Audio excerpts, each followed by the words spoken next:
ನಮ್ಮ ರಕ್ತದಲ್ಲೇ ಹಿಂದುತ್ವ ಹರಿತಾ ಇದೆ. ನಾನು ಬೇರೆಯವರಿಂದ ಹಿಂದುತ್ವದ ಪಾಠವನ್ನ ಕಲಿಬೇಕಾಗಿಲ್ಲ ಅಂತ ಶಿವಮೊಗ್ಗದಲ್ಲಿ ಸಂಸದ BY ರಾಘವೇಂದ್ರ ಹೇಳಿದ್ದಾರೆ.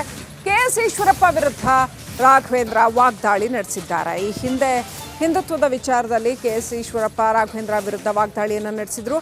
ಈಗ ಸಂಸದ ರಾಘವೇಂದ್ರ ಅದಕ್ಕೆ ಟಕ್ಕರ್ ಕೊಟ್ಟಿದ್ದಾರೆ. ನಮ್ಮ ಕುಟುಂಬಕ್ಕೆ ಈ ಒಂದು ಹಿಂದುತ್ವನ ಇನ್ನೊಬ್ಬರಿಂದ ಕಲಿಯುವಂತ ಅವಶ್ಯಕತೆ ಇಲ್ಲ. ಅಡ್ವರ್ಟೈಸ್ಮೆಂಟ್ಗೋಸ್ಕರ ನಮ್ಮ ಹಿಂದುತ್ವ ಅಲ್ಲ, ನಮ್ಮ ರಕ್ತದಲ್ಲಿ ಹರಿತಿರೋದು ನಮ್ಮ ಹಿಂದೂ ರಕ್ತನೇ. ಆ ಕೆಲಸವನ್ನು ನಾವೆಲ್ಲರೂ ಕೂಡ ಮಾಡ್ತಾ ಇದೀವಿ. ಇದೇ ಗೌರವಿತ ಈಶ್ವರಪ್ಪನವರು ಇದೇ 2 ವಾರದ ಕೆಳಗೆ ನಿಮ್ಮ ರಾಘಣ್ಣನನ್ನ 5 ಲಕ್ಷ ಲೀಡರ್ ಗೆಲ್ಲಿಸಬೇಕು ಅಂತೇಳಿ ಕರೆ ಕೊಟ್ಟಿತ್ತು ನಮ್ಮ ನಾಯಕರಂತ ನಮ್ಮ ಈಶ್ವರಪ್ಪನವರು.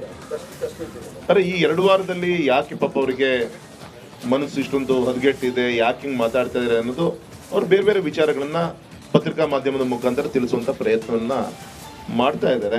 ನಂಗೆ ನೋವಿನ ಸಂಗತಿ ಏನಂದ್ರೆ ರಾಜಕಾರಣ ಬರುತ್ತೆ ಹೋಗುತ್ತೆ, ಅವ್ರ ಭಿನ್ನಮತ ಏನೇ ಇರಲಿ, ಆದ್ರೆ ಇದೇ ಯಡಿಯೂರಪ್ಪನವ್ರ ಕುಟುಂಬ ಬಗ್ಗೆ ಇದೇ 2 ವಾರ ಕೆಳಗೆ ನಮ್ಮ ಕುಟುಂಬಕ್ಕೆ ಈ ಒಂದು ಹಿಂದುತ್ವನ ಇನ್ನೊಬ್ಬರಿಂದ ಕಲಿಯುವಂತ ಅವಶ್ಯಕತೆ ಇಲ್ಲ. ಅಡ್ವರ್ಟೈಸ್ಮೆಂಟ್ಗೋಸ್ಕರ ನಮ್ಮ ಹಿಂದುತ್ವ ಅಲ್ಲ, ನಮ್ಮ ರಕ್ತದಲ್ಲಿ ಹರಿತಿರೋದು ನಮ್ಮ ಹಿಂದೂ ರಕ್ತನೇ. ಆ ಕೆಲಸವನ್ನು ನಾವೆಲ್ಲರೂ ಕೂಡ ಮಾಡ್ತಾ ಇದೀವಿ. ಇದೇ ಗೌರವಿತ ಈಶ್ವರಪ್ಪನವರು ಇದೇ 2 ವಾರದ ಕೆಳಗೆ ನಿಮ್ಮ ರಾಘಣ್ಣನನ್ನ 5 ಲಕ್ಷ ಲೀಡರ್ ಗೆಲ್ಲಿಸಬೇಕು ಅಂತೇಳಿ ಕರೆ ಕೊಟ್ಟಿತ್ತು ನಮ್ಮ ನಾಯಕರಂತ ನಮ್ಮ ಈಶ್ವರಪ್ಪನವರು. ಅರೆ ಈ 2 ವಾರದಲ್ಲಿ ಯಾಕೆ ತುಮಕೂರು ಲೋಕಸಭಾ ಕ್ಷೇತ್ರದ ಬಿಜೆಪಿ ಅಭ್ಯರ್ಥಿ ವಿ ಸೋಮಣ್ಣ ಅವರು ಇವತ್ತು ಗೃಹ ಸಚಿವರ ತವರು ಜಿಲ್ಲೆಯಲ್ಲೇ ಪ್ರಚಾರದ ಅಖಾಡಕ್ಕೆ ಇಳಿದಿದ್ರು ಅನ್ನೋದರ ಡೀಟೇಲ್ಸ್ ಸದ್ಯ ಸಿಗ್ತಾ ಇದೆ. ಕೊರಟಗೆರೆಯಲ್ಲಿ ಬಿಜೆಪಿ ಜೆಡಿಎಸ್ ಜಂಟಿ ಸಮಾವೇಶಕ್ಕೂ ಮೊದಲು ಕೊರಟಗೆರೆಯಲ್ಲಿ ಬೃಹತ್ ರ್ಯಾಲಿಯನ್ನು ಕೂಡ ಹಮ್ಮಿಕೊಳ್ಳಲಾಗಿತ್ತು. ಕೊರಟಗೆರೆ ಬಿಜೆಪಿ ಕಚೇರಿಯಿಂದ MG ಪ್ಯಾಲೇಸ್ ವರೆಗೆ ರ್ಯಾಲಿ, ಮೆರವಣಿಗೆಯ ಬಳಿಕ ಜೆಡಿಎಸ್ ಬಿಜೆಪಿ ಸಮಾಗಮದ ಸಮಾವೇಶ.